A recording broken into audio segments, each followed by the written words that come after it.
Issue 105. We start out seeing Nate's belongings being packed up by the royal guards, and after Uncle Chuck says he can't possibly still be a creature of flesh and blood, Sonic says maybe he doesn't have to be, and gets an idea. You're gonna steal the Sword of Acorns just to lose again, aren't you? Also, I remember learning that the Overlanders are just statues when they're roboticized for some reason, even though there should be programming in them working. So wouldn't these same apply to Nate, logically?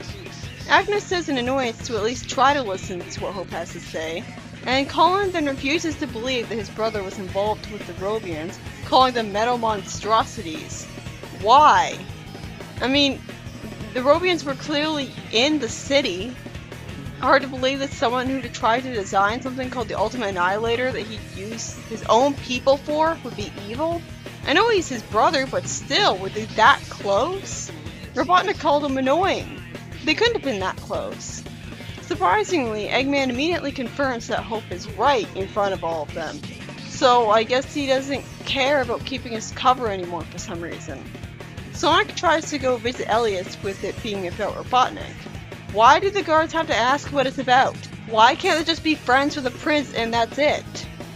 After the king feels guilty about driving his son away, Eggman addresses the Overlanders, saying that he prefers the title of Robotnik.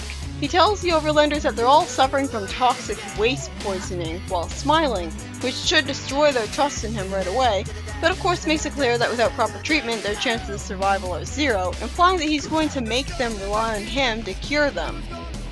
Eggman then says, "On the contrary, my brother," and explains that he's a being of mesh and circuitry, making him immune to the toxic waste.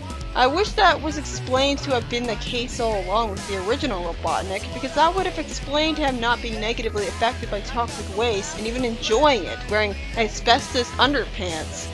Also, I'm surprised he actually knows the French word for brother. It's not as commonly known as some other words. He tells them that with a simple touch, he can make them like him, invincible, even though we saw Overlanders be statues the last time we saw roboticized ones. What does Eggman have to gain in making these guys statues? If he wants revenge on them for no reason, just kill them all and get it over with. At least with the Robians, they were able to do work for him. As I expected, Agnes tells him he's crazy, though I was expecting Colin to be the one to say it.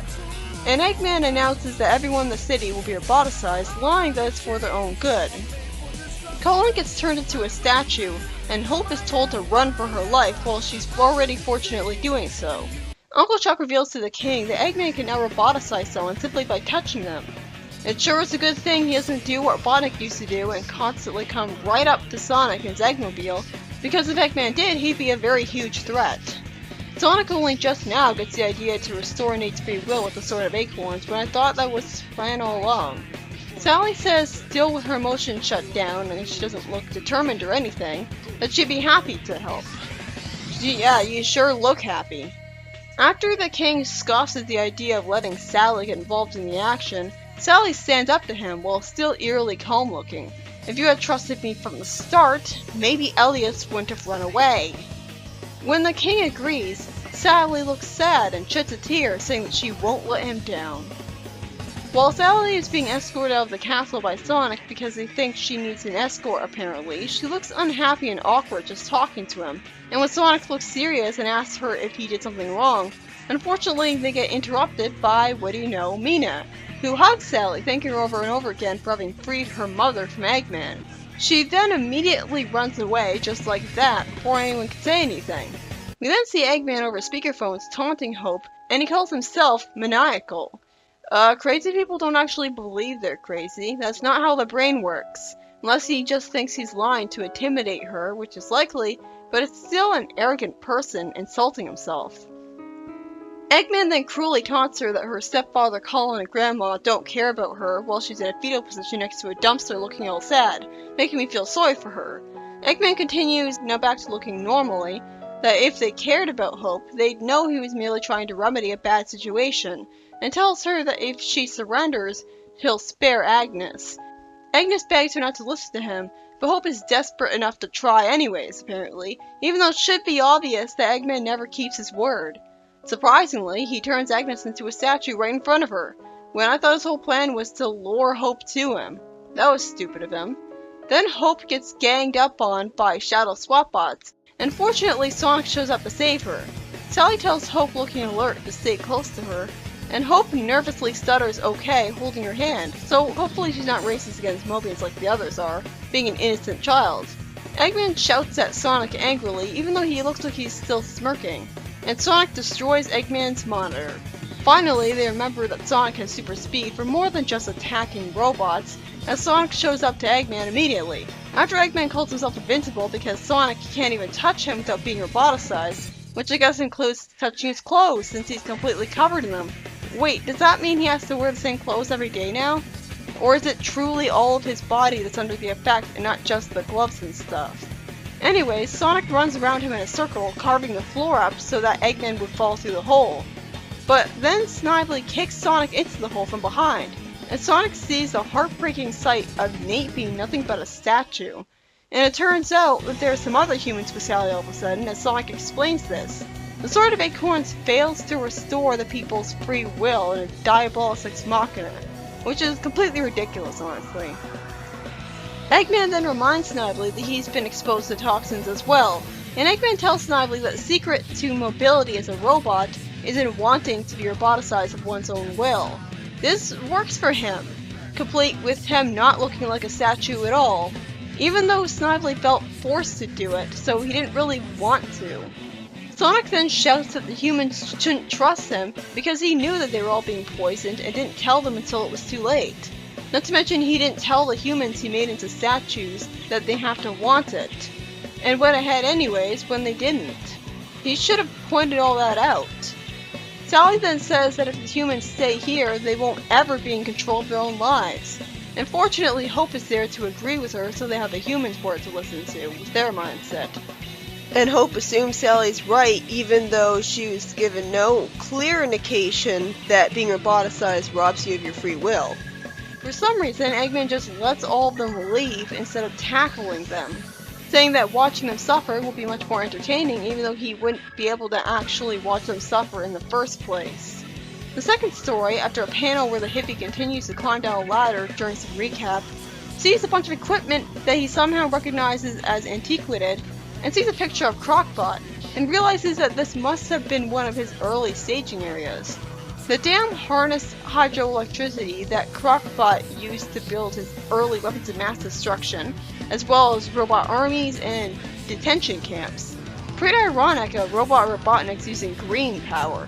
Well, non-fossil fuel power anyways, as the hippie remarks that Crockbot never cared about the ecological damage the structure did to the landscape, and realizes that this is why the nearby rivers are all dry and the artificial lake above is stagnating.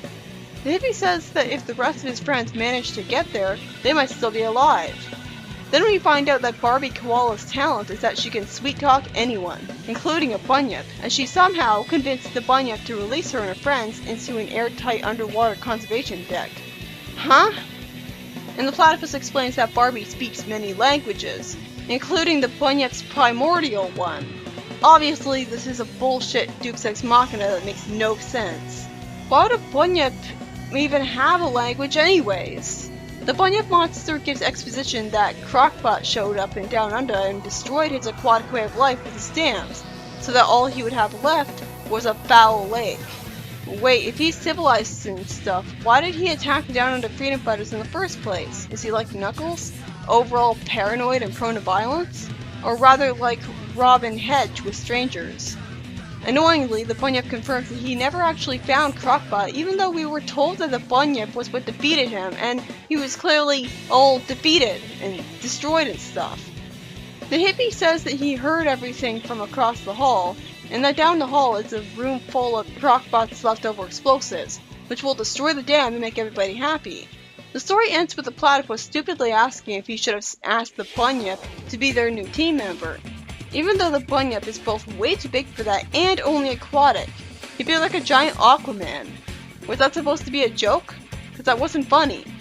The first story, by Carl Bollers, had the Freedom Fighters go into Robotropolis with the goal of rescuing Nate, and then end up rescuing the Overlanders from Boston Station instead, without Nate.